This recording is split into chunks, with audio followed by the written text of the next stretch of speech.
All right, MEGN 300. Today we're going to be talking about LabView 1, which is your thermistor assignment. So this is the first time that you guys get to build a full instrument from start to finish and see how that works. We're going to go through the entire instrumentation process of we've got a sensor that'll be responding to a measured variable.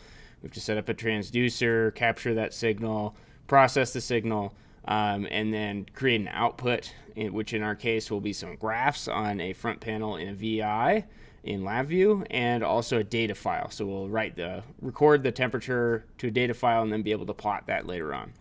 So with that, let's go ahead and take a look at what we're going to be using here. So you guys are going to be using a thermistor as a temperature sensor. So thermistor is a mashup of two words, thermal and resistor. It's just a thermally sensitive resistor, so it changes its resistance as the temperature of the device changes. It's generally some sort of metal oxide that's pressed into a disc or a little bead with a couple of leads coming out for you guys to connect to. And its resistance is going to change as the temperature changes. There's two types of thermistors. There's the NCT, which is negative coefficient thermistor. That means that the resistance goes down as the temperature goes up. So the temperature and the resistance are negatively correlated with one another, right? And then there's the positive coefficient thermistor, which is the opposite, whereas the temperature increases, the resistance goes up. Sometimes you'll see those used as thermal fuses in devices. So if your motor's getting overheated, the PCT thermistor will start limiting the current going to a motor and cut it off before it overheats and burns itself out. But the NCT is a little bit more common. That's typically what we see used as temperature sensors, and that's what we'll be using in this class. All right, so to make a measurement with this, we need to convert that change in resistance to a change in voltage, right? So remember, your DAC doesn't detect anything except for voltages, right? So we need to build a circuit that will convert the change in resistance of the thermistor to a change in voltage, which we'll talk about a little bit. We'll use a voltage divider circuit to do that. And we need to capture and record that changing voltage. And we're going to change the voltage into engineering units, which in this case will be some unit of temperature. We'll do both Fahrenheit and degrees Celsius. So you guys will get to do some conversion math in LabView. All right. So here's what the thermistor does, right? This is how its resistance is related to temperature. So an NCT thermistor has this curve, whereas the temperature goes up, the resistance is going to go down, right? And the equation that describes this is given on the slides here. It's also given in your assignment handout. So what we're going to do is we're going to take that equation and we're going to put it into a sub-VI in LabView, where we'll be able to put voltages in and determine what the temperature is, right? So we'll measure a couple of voltage supplied to our circuit, and then the voltage produced by our circuit. We'll use that to calculate the resistance of the thermistor and then convert the resistance into a temperature value. So first of all, we're going to need another circuit that'll help us do that. So we'll be using a voltage divider circuit that converts the change in resistance into a change in voltage. So you've probably used this circuit a little bit in 200.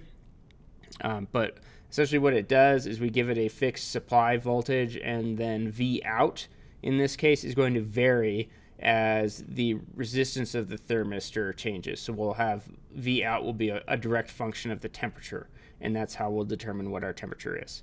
All right, this circuit is very common. You'll see this again later on in this class. Anytime we've got some sort of resistive sensor, this is one of our first go-to options of the circuit that we'll build to capture data from that sensor.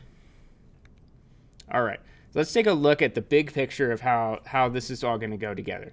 So this is our general instrument overview that we talked about before in class here. We've got our measured variable. A sensor goes and it's in contact with the measured variable somehow. It produces a response. The response is picked up by the transducer, which converts that into some sort of measurable form that we can use as engineers. And then we can do some signal conditioning if we need to, and then finally an output stage, right, to get our final reading. Here's how this applies directly to the thermistor problem here. In our case, our measured variable is temperature, right? And the thermistor is going to be the sensor because it's changing resistance in response to that change in temperature. Right, so the thermistor gets gets physically exposed to the changing temperature and its property changes in a way that we can measure.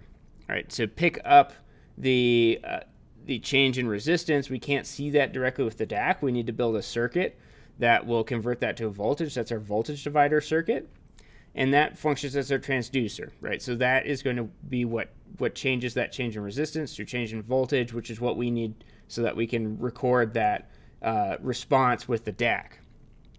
From there, we could do some signal conditioning. In this particular example, it's not necessary.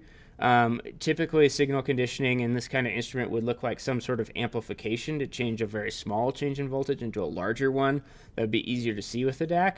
But in this case, we've designed this first experiment to be such that the change in voltage that you get from just the thermistor itself and the voltage divider circuit that it's built into is big enough that you can see that easily with the DAC without any need for amplification.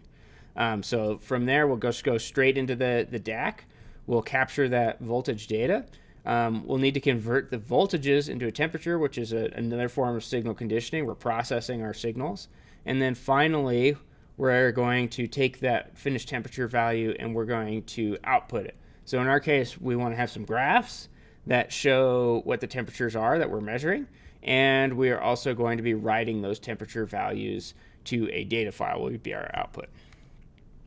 All right, so here's the structure of the assignment. It's broken up into 4 parts. Parts 1 and 2 are designing and building the circuit.